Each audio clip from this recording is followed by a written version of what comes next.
Oke, assalamualaikum dulu. Assalamualaikum warahmatullahi wabarakatuh.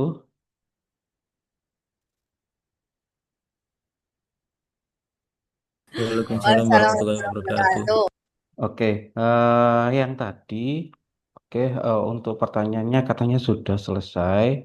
Lah, di sini sudah saya setting di e-learning dan sudah saya masukkan di sini semuanya. Di sini saya ada studi kasus terkait tentang yang tadi. Studi kasusnya seperti apa? Jadi gini, hampir sama dengan yang tadi. Tapi ini nanti yang menarik adalah di poin yang ini, ya. Yang mana ada guru SMA di sekolah SMA negeri yang sudah ngajar belasan tahun, yang beliaunya memang disiplin, teratur, selalu menuntaskan materi sesuai silabus. Silabus itu kalau sekarang namanya ATP, ya, alur tujuan pembelajaran. Metode mengajarnya didominasi ceramah, latihan soal, dan ujian tertulis. Tuh. Siswa-siswanya biasanya pasif di kelas, namun nilainya cukup baik saat ujian nasional. Namun dalam 2 tahun terakhir ini, Bu Rina mulai resah, beberapa siswa itu terlihat bosan, kurang antusias, dan lain sebagainya. Bu Rina tadi mencoba untuk SCL, metode yang baru, tapi ada kendala 1, 2, 3, 4. Nah, bingung. Lantas, tadi seperti tadi yang ditanyakan. Cuman gini, kesimpulannya. Apakah SCL itu selalu baik, selalu lebih baik daripada CTL, TCL, Teacher Centered Learning, dalam semua konteks pembelajaran di matematika? Seperti itu. Alasannya apa? Nah, ini saya berikan waktu sampai tanggal 4. Tanggal 4 ya. Mungkin nanti tak tambahin mungkin ya. Silakan pokoknya. Iya, tanggal 4 atau gimana, enggak apa-apa. Dikerjakan dulu. Seperti itu. Nah, kalau memang kurang nanti saya tambahin. Seperti itu. Ini sudah saya tautkan di e-learning. Monggo bisa dikerjakan seperti itu. Mulai pertemuan 3 ini saya tambahkan tugas. Kalau kemarin-kemarin sudah materinya sudah saya tautkan dan juga untuk videonya sudah saya tautkan. Seperti itu. Lanjut untuk yang satunya yaitu mata kuliah kurikulum. Yang mana mata kuliah kurikulum ini juga presentasi ya. Presentasi dari kelompok berikutnya pada kurikulum. Nah, ini bentar saya sambil nyontek, lupa saya materinya apa.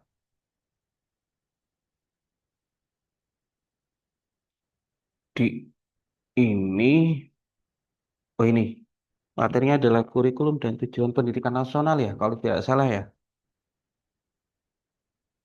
Itu. Iya, Pak, betul. Oke, ini sudah saya tautkan di learning, materinya sudah, nanti rekamannya menyusul. Seperti itu. Jadi ini kurikulum dan tujuan pendidikan nasional.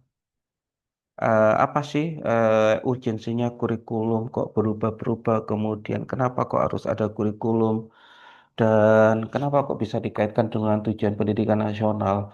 Kalau pada umumnya tujuan pendidikan nasional itu di alinea keempat pada undang-undang. Apakah benar atau seperti apa nanti penjelasannya?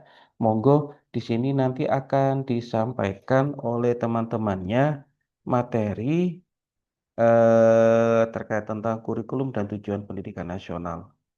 Monggo bagi apa namanya adik-adik yang presentasi dipersilakan.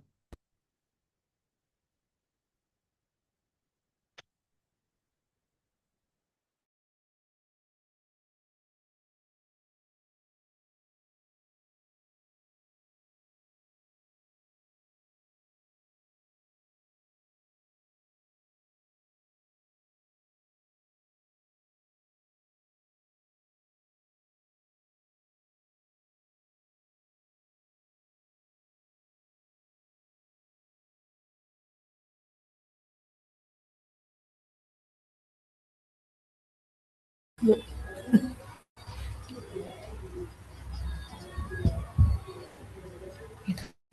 aja.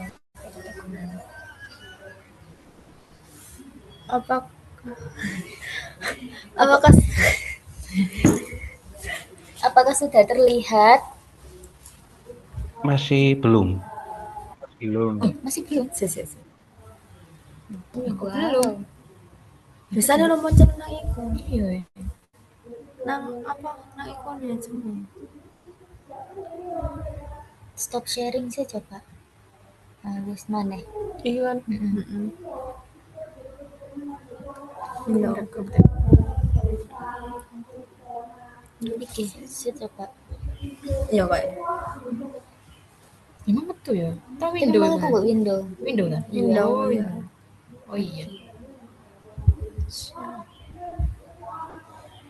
Loh. Kan bisa dunia. Apakah sudah, Pak? Apakah sudah muncul Masih belum. materinya? Iya, belum. Lah, kok Kayaknya kayak PowerPoint. Gini.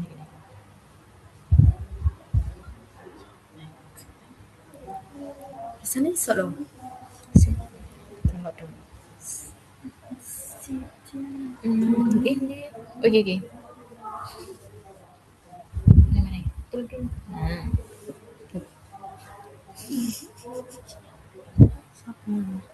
Ini nak klik kanan nih kita.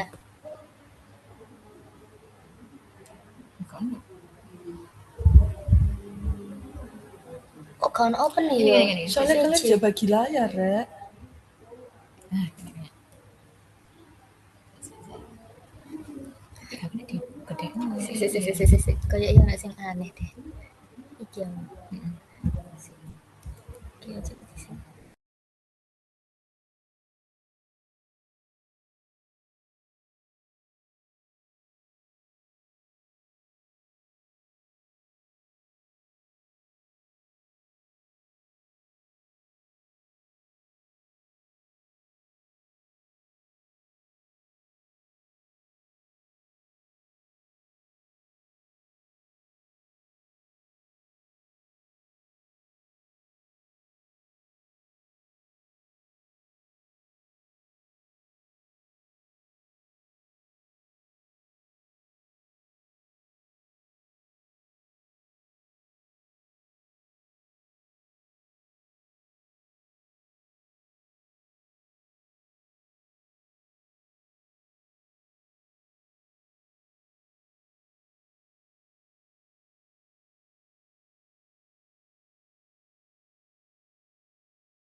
Oke, sudah bisa. Silakan.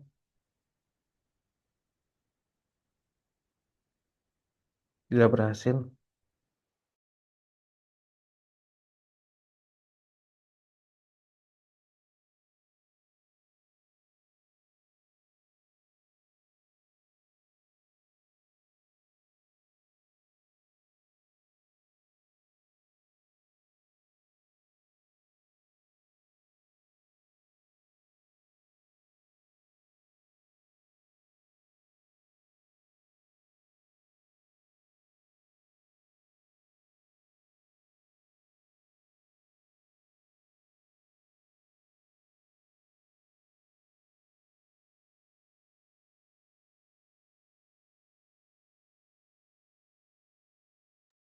Monggo, silakan. Sudah bisa.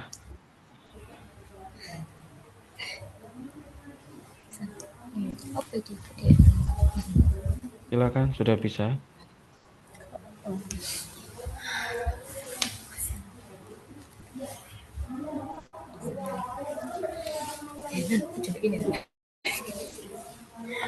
Assalamualaikum warahmatullahi wabarakatuh. Assalamualaikum Di warahmatullahi sini wabarakatuh. Saya bersama Najwa akan menjelaskan tentang keterkaitan kurikulum dengan tujuan pendidikan nasional.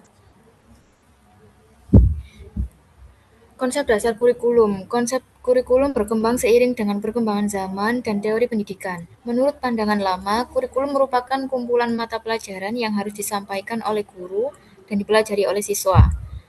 Sedangkan menurut Harold Rook 1927 menyatakan bahwa kurikulum merupakan rangkaian pengalaman yang memiliki manfaat bagi peserta didik dalam mengembangkan kemampuan dan menyesuaikan diri dengan kehidupan. Pengertian kurikulum. Secara etimologis, istilah kurikulum berasal dari bahasa Yunani yaitu kurir yang berarti pelari, kurer yang berarti tempat berpacu dalam dunia pendidikan.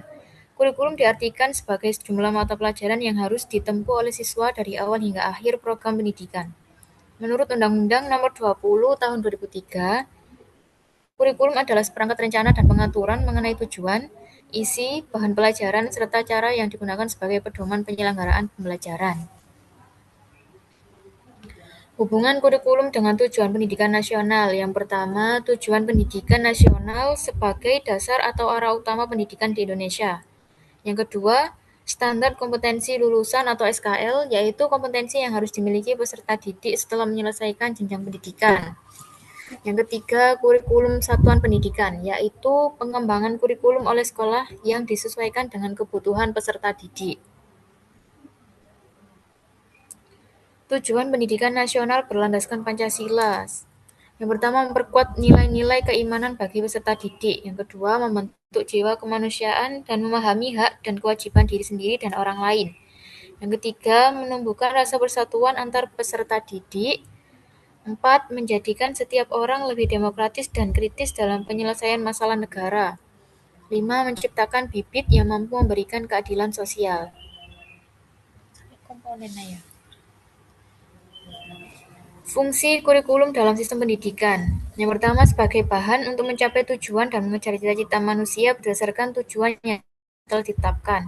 Yang kedua, kebijakan serta program harus dilaksanakan oleh subjek dan objek. 3. Fungsi kontinuitas sebagai persiapan untuk jenjang sekolah berikutnya dan menyiapkan sumber daya bagi yang tidak melanjutkan. Yang keempat, sebagai acuan dalam menilai kriteria ketercapaian proses pendidikan atau sebagai batasan kegiatan yang dilaksanakan dalam suatu semester atau pada jenjang pendidikan tertentu.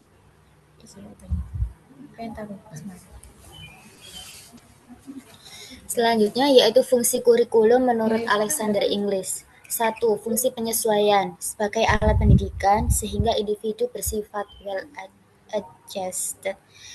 Kedua, ada fungsi integrasi, mendidik pribadi terintegrasi untuk pembentukan dan pengintegrasian masyarakat.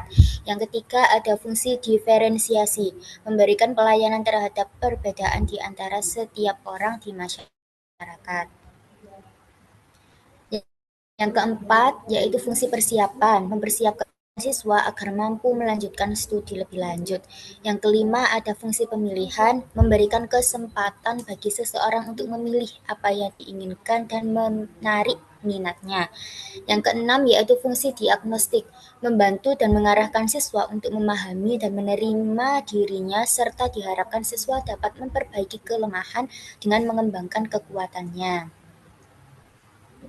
Faktor yang mempengaruhi implementasi kurikulum, yaitu 1. Ada kompetensi guru, yang kedua ada sarana dan prasarana sekolah, ketiga ada karakteristik dari setiap siswa, yang keempat ada dukungan sekolah dan juga kebijakan pendidikan. Kelima, yang terakhir yaitu lingkungan belajar. Komponen implementasi kurikulum dalam pembelajaran matematika. Implementasi kurikulum dalam pembelajaran matematika merupakan proses penerapan rencana pendidikan yang telah dirancang dalam kurikulum ke dalam kegiatan belajar mengajar di kelas, khususnya yaitu pada pelajaran matematika.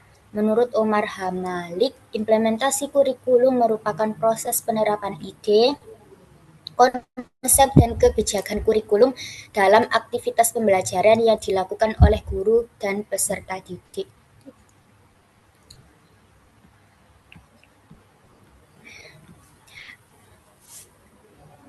Komponen implementasi kurikulum dalam pembelajaran matematika. Yang pertama, perencanaan pembelajaran. Guru menyusun perangkat pembelajaran seperti RPP atau modul ajar, tujuan pembelajaran, materi, metode pembelajaran, serta instrumen penilaian sesuai dengan kurikulum yang digunakan. Yang kedua, pelaksanaan pembelajaran.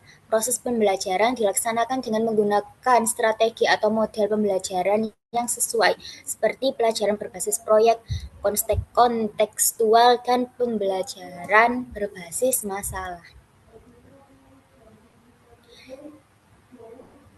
Yang ketiga, penilaian atau evaluasi pembelajaran. Penilaian dilakukan untuk mengetahui sejauh mana tujuan pembelajaran telah tercapai melalui tes tulis, penilaian proyek, serta penilaian sikap dan juga keterampilan dari setiap siswa. Yang keempat, ada dampak implementasi kurikulum dalam pembelajaran matematika. Implementasi kurikulum yang baik dapat meningkatkan pemahaman konsep matematika, kemampuan berpikir kritis, serta kemampuan pemecahan masalah siswa. Tujuan implementasi kurikulum dalam pembelajaran matematika. 1. Mencapai tujuan pembelajaran matematika yang telah ditetapkan dalam kurikulum. Yang kedua, mengembangkan kemampuan berpikir logis, kritis, dan sistematis siswa. Yang ketiga, membantu siswa memahami konsep matematika dan menerapkannya dalam kehidupan sehari-hari. Yang keempat, mengembangkan kemampuan pemecahan masalah atau problem solving. Yang kelima, ada membentuk sikap positif terhadap matematika.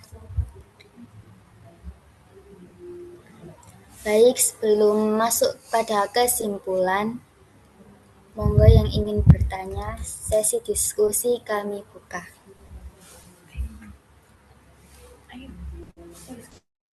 Silakan, ada yang ditanyakan terkait tentang kurikulum dan tujuan pendidikan nasional. Izin bertanya di slide 5. Iya, sebentar. Tujuan pendidikan nasional berlandaskan Pancasila. Sebentar. Tujuan berlandaskan Slide 5. Berdasarkan Pancasila. Tujuan pendidikan nasional. Ya, bentar. Itu yang nomor 2.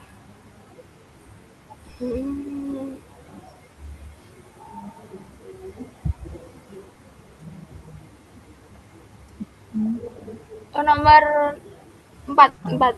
Menjadikan setiap orang lebih demokratis dan kritis dalam penyelesaian masalah negara. Nah, kan kalau kurikulum itu sudah ditentukan isi dan pelajarannya ya.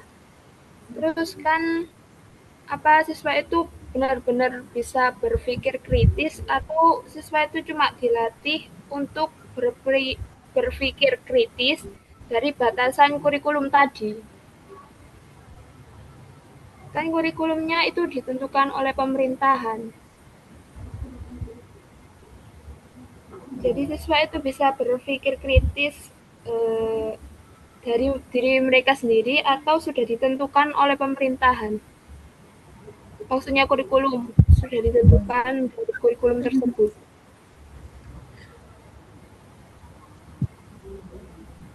Baik, saya ulangi pertanyaannya ya, Mbak. Ya. Intinya yaitu jika kurikulum sudah menentukan seperti kayak isi kemudian dan bahan pelajaran secara spesifik, apakah masih ada ruang bagi siswa untuk tetap berpikir kritis atau mereka hanya dilatih kritis pada batasan tertentu, batasan dari kurikulum yang sudah ditetapkan oleh pemerintah. Begitu, Ya, Kak? betul. Seperti itu. Baik, terima kasih. Ya, baik, terima kasih. Pertanyaannya kami tampung terlebih dahulu.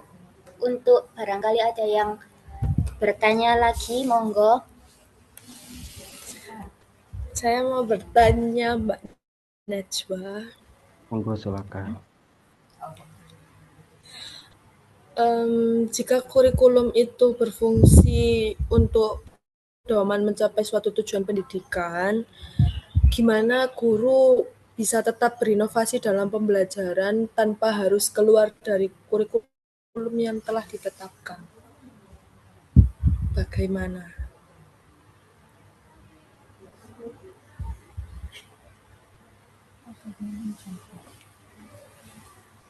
Iya, baik. Terima kasih pertanyaannya, Mbak Nanda. Terima kasih juga Kakak Najwa.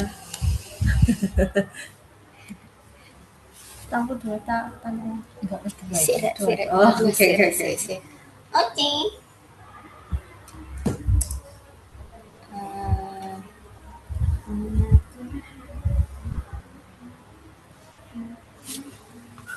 Baik, saya akan menjawab pertanyaan dari Mbak Sutra terlebih dahulu ya.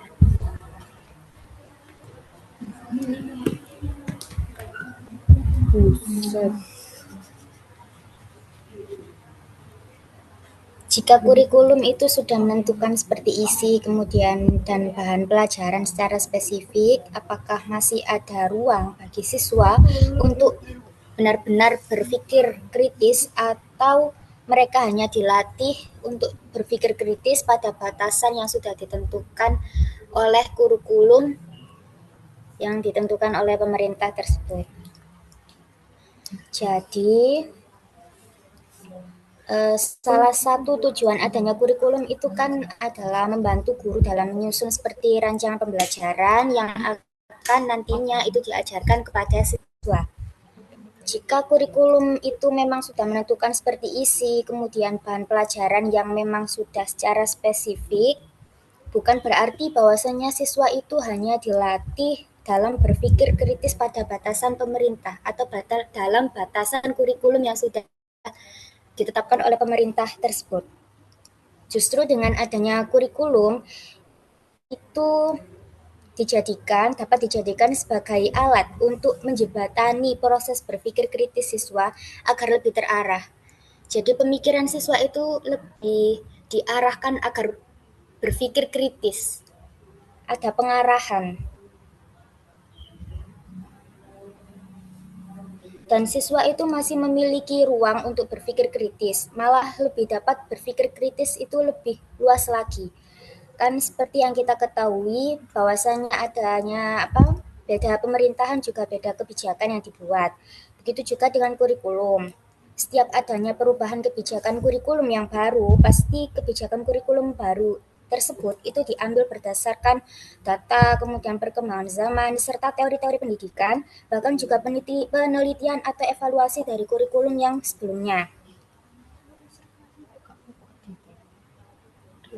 Contohnya kalau misal dalam pembelajaran matematika, misalkan ada kayak soal HOTS dalam pembelajaran matematika, nah di situ kan soalnya biasanya ya, itu kan kayak soalnya itu berbentuk cerita.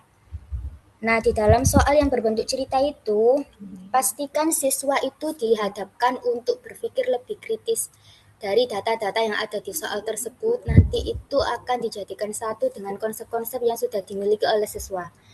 Jadi harapannya ketika siswa itu dapat berpikir kritis, salah satunya yaitu ketika dalam pembelajaran matematika diharapkan pada bidang yang lainnya siswa itu juga dapat berpikir kritis, terutama pada kehidupannya yang sehari-hari.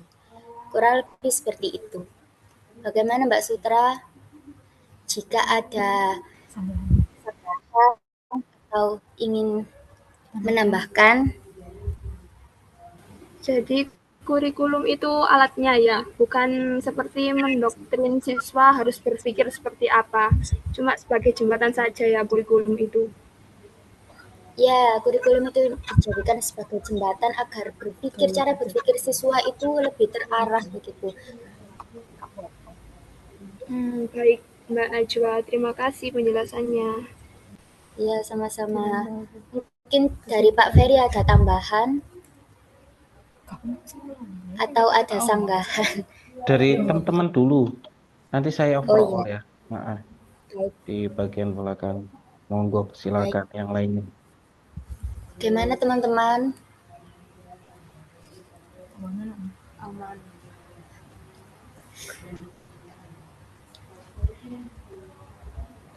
Halo. Halo. Kami di sini.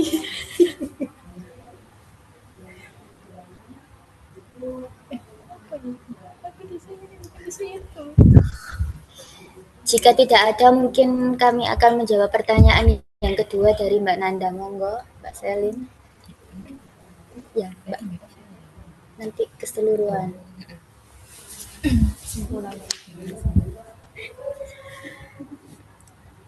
Izin menjawab pertanyaan dari Mbak Nanda tadi.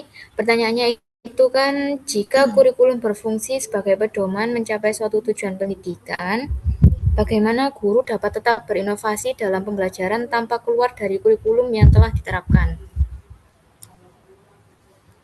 Jadi, kurikulum itu sebenarnya hanya memberikan arah dan tujuan pembelajaran, bukan membatasi cara guru mengajar. Jadi, selama tujuan pembelajarannya itu tetap tercapai, guru masih bisa berinovasi dalam metode atau cara penyampaian materi. Misalnya, dalam kurikulum ditetapkan bahwa siswa harus memahami konsep tertentu dalam matematika. Nah, guru itu bisa menyampaikannya dengan berbagai cara seperti diskusi kelompok, permainan edukatif, pembelajaran berbasis masalah, atau juga bisa menggunakan contoh yang dekat dengan kehidupan sehari-hari. Jadi inovasi guru itu tidak keluar dari kurikulum karena yang diubah hanya metode pembelajarannya.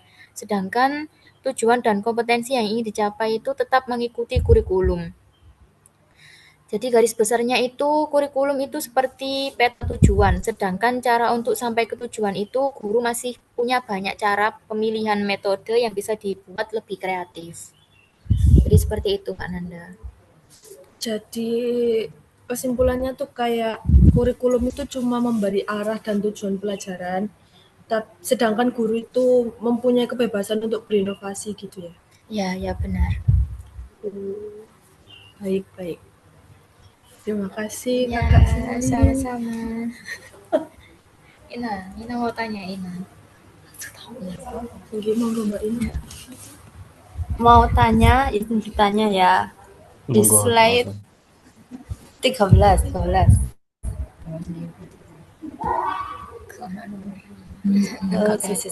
Yang tujuan itu loh. Terus.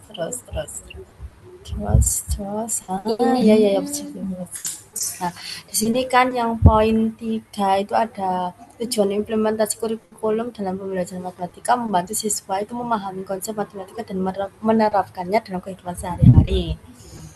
Sedangkan kita kan tahu ya kalau literasi numerasi siswa di Indo itu masih rendah banget. Ya, jadi itu kan di lapangan itu terbukti bahwa kalau masih banyak siswa itu yang merasa kalau matematika itu masih sulit, terus paling ditakuti. Jadi kenapa sih implementasi kurikulum matematika itu yang seharusnya ideal membangun kemampuan pemecahan masalah siswa tersebut malah seringkali menjadi sesuatu yang ditakuti oleh siswa tersebut gitu.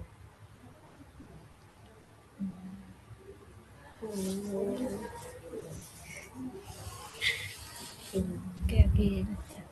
Baik, terima kasih pertanyaannya. Izin langsung menjawab pertanyaan dari Mbak Ina ya. Siap. Memang benar, kebanyakan atau rata-rata siswa di Indonesia itu kemampuan numerasinya itu masih tergolong rendah. Nah, menurut saya itu salah satu penyebabnya karena apa yang direncanakan di kurikulum belum selalu berjalan sama yang di kelas. Nah, di kurikulum matematika sebenarnya ditujukan supaya siswa bisa memahami konsep dan memecahkan masalah dalam kehidupan sehari-hari. Tapi di lapangan seringnya pembelajaran masih fokus ke menghafal rumus dan mengajar materi, jadi siswa kurang diajak memahami maknanya. Akibatnya banyak siswa merasa matematika itu sulit dan menakutkan. Padahal kalau pembelajarannya diselingi dengan contoh kehidupan sehari-hari, diskusi atau latihan pemecahan masalah, jadi kan siswa itu tidak langsung merasa bosan dengan materi tersebut. Mungkin bisa dikasih contoh ngajarkan apa, dikasih contoh kehidupan sehari-hari seperti apa.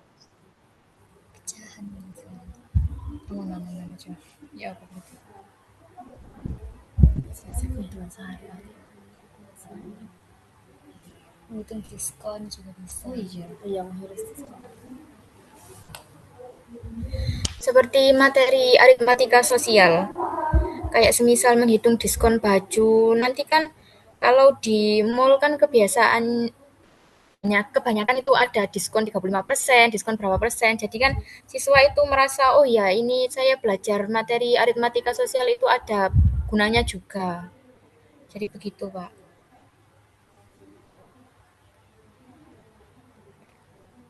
Iya, memang kalau aritmatika sosial, SPL juga itu banyak. Ya, kalau implikasinya atau aplikasinya dalam kehidupan sehari-hari. Kalau saya membelajarkan logaritma nguniku, piye? Logaritma. mungkin tetap metode ceramah ini. Mm-mm, Soalnya kan itu kan logaritma untuk itu pengetahuan sih, untuk pengetahuan pembelajaran. Nek gue sehari-hari logaritma soalnya kebanyakan kalau dulu itu logaritma itu cuma kita dikasih rumus, kemudian bagaimana cara menyelesaikan soal tersebut. Enggak ada ya. Mengukur kekuatan. Skala Rachel, iya.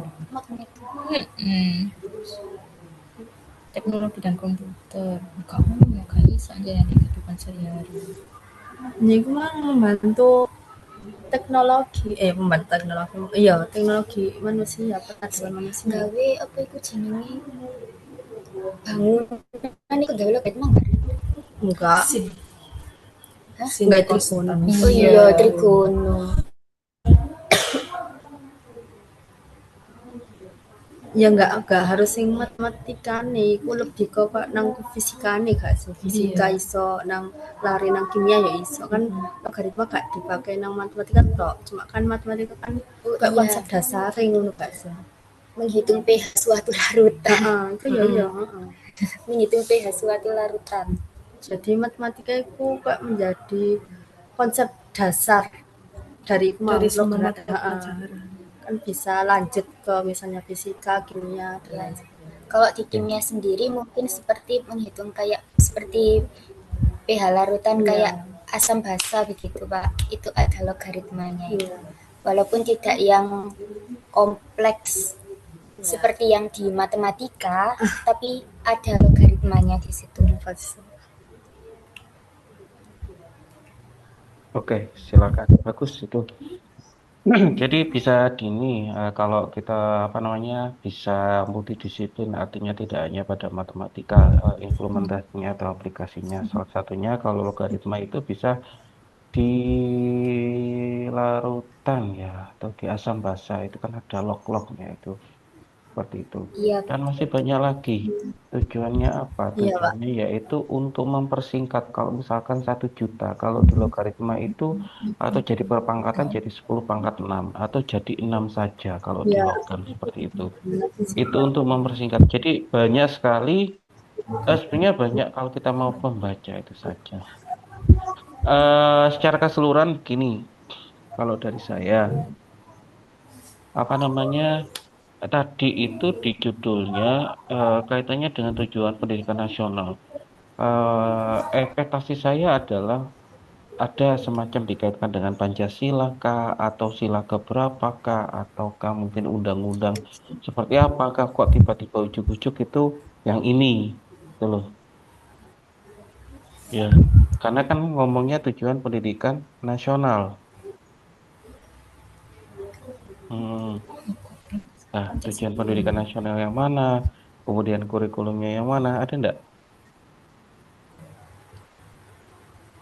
ini langsung ya Allah. Ini tujuan pendidikan nasional berlandaskan Pancasila. Nah, ini cuma ini, nggak ada. Pada sila keberapa, yang bagian yang mana, itu kan harusnya kan dikaitkan. Sila pertama gimana maksudnya, sila kedua di mana, ketiga. Memang ini kalau kita baca selintas, Itu yang pertama sila 1. Ya, Sepintas sila 1. tapi kan saya nggak tahu Iya. ini benar apa enggak dasarnya dari Samen itu bagaimana. Iya, itu dijabarkan sila ke-1 atau mungkin ada kaitannya dengan undang-undang atau ke apa itu di awal. Baru nanti kita ke implementasi dalam pembelajaran matematika. Ekspektasi saya ke sana Iya. tadi.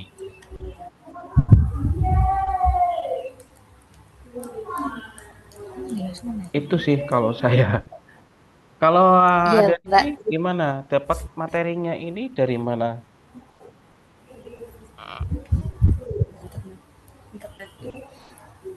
Untuk dapat materinya itu pertama itu buat makalahnya dulu Kak. Itu kami cari-cari pertama pakai AI, kemudian cari-cari ke jurnal-jurnal juga. Kemudian ini dijadikan PPT pakai AI. Enggak, langsung dirangkum. Ya langsung rangkuman. Oke, oke, oke. Jadi mungkin nanti di makalahnya akan kami perjelas lagi seperti yang sila-sila tiap sila itu tiap sila Pancasila itu tadi. Iya, iya, iya, iya.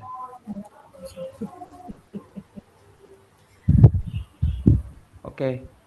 Jadi seperti itu kalau saya ya tadi ke ininya ya. Iya. Ya nggak apa-apa. Iya, Pak.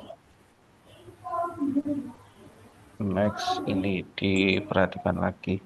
Dari yang lainnya ada yang ditanyakan nggak? Monggo. Nggak ada ya?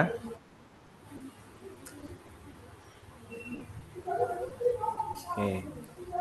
Sudah Karena nggak ada. jelas, Pak. Sudah. Oke, kalau nggak ada, untuk yang kurikulum tidak saya berikan tugas, yang pengelolaan pembelajaran saja, cukup 1. Nanti kita bertemu setelah hari raya, yaitu tanggal 30, seperti itu. Tanggal 30, ya, dilanjutkan untuk presentasi berikutnya, seperti itu. Mudah-mudahan nanti saya pas tidak di Malang. Kalau insya Allah nanti di Malang ya kita daring, kalau misalkan nggak ya monggo kita luring seperti itu.